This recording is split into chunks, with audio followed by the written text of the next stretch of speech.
قال النبی صلی اللہ تعالی علیہ وسلم اغتنم خمسا قبل خمس شبابک قبل حرمک وصحتک قبل مرضک وغناک قبل فقرک او کما قال علیہ الصلاۃ والسلام۔ اس حدیث مبارکہ کے اندر نبی کریم صلی اللہ تعالی علیہ وسلم نے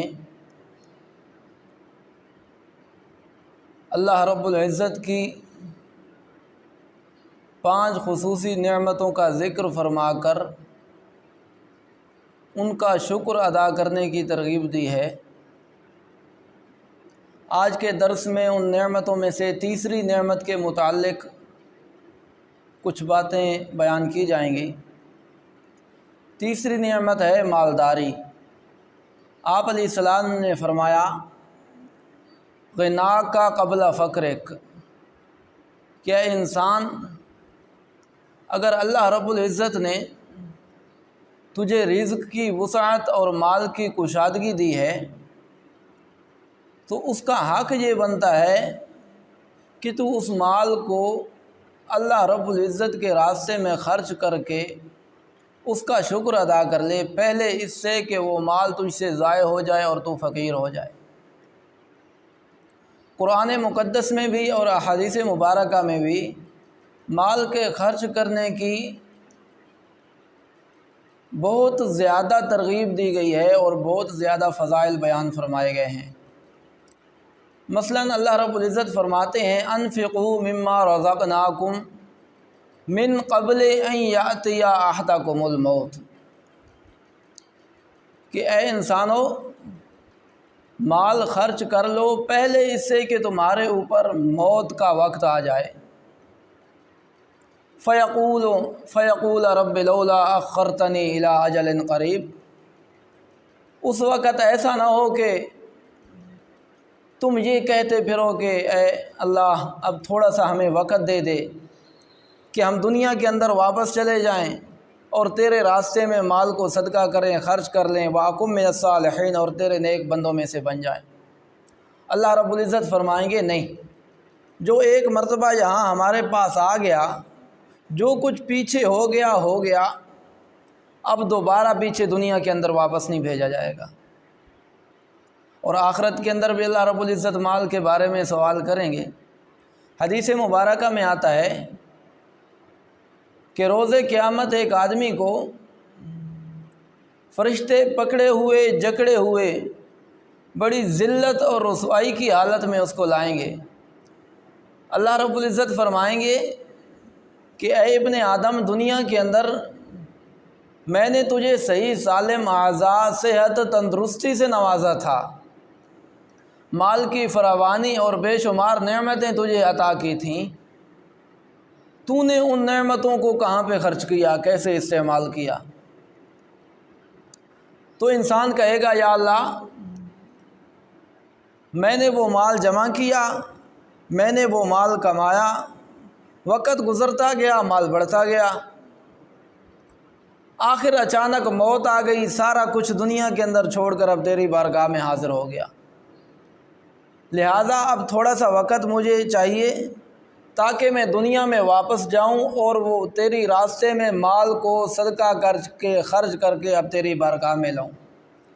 اللہ رب العزت فرمائیں گے نہیں، ایسا نہیں ہو سکتا۔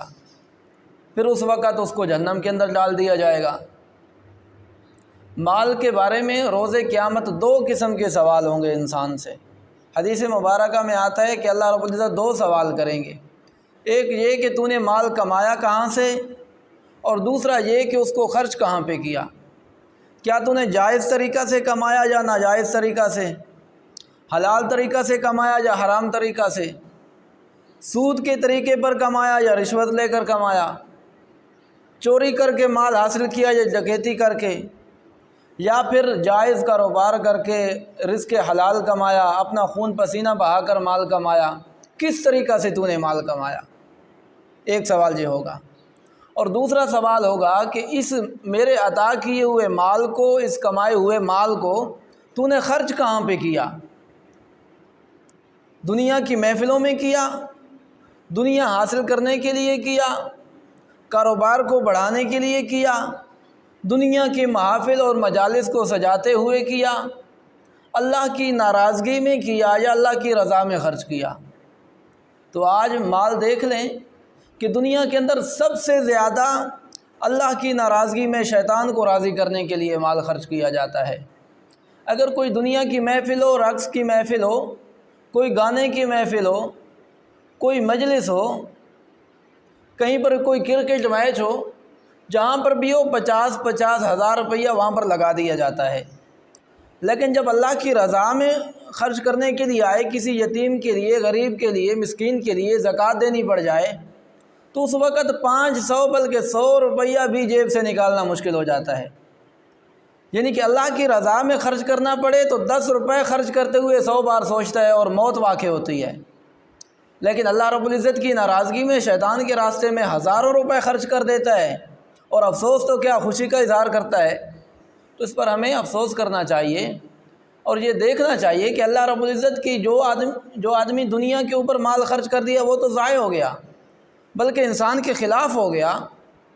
اصل مال وہ ہے جو اللہ رب العزت کی راہ میں خرچ کیا گیا، کیونکہ وہ تو انسان کے لیے گویا کہ بینک میں ڈال دیا گیا، وہ تو اللہ رب العزت کی بارگاہ میں اس کو محفوظ کر لیا گیا۔ دن قیامت کے اللہ رب العزت اس مال کو ڈبل ٹرپل بڑھاتے بڑھاتے احد پہاڑ سے بھی زیادہ کر دیں گے، لیکن انسان اس مال کو اللہ کی راہ میں خرچ نہیں کرتا۔ تو تیسری اللہ رب العزت کی نعمت یہ ہے کہ آپ علیہ الصلوۃ والسلام نے ترغیب دی کہ اللہ کے دیے ہوئے مال کو غنیمت سمجھ کر، اللہ رب العزت کا احسان اور فضل سمجھ کر، اپنی بخشش کا ایک ذریعہ سمجھ کر اس کو خرچ کیا جائے۔ اللہ رب العزت ہمیں اپنی رضا میں، اپنی بارگاہ میں اور صحیح مصرف میں مال کے خرچ کرنے کی توفیق عطا فرمائے۔ وما علینا الا البلاغ المبین۔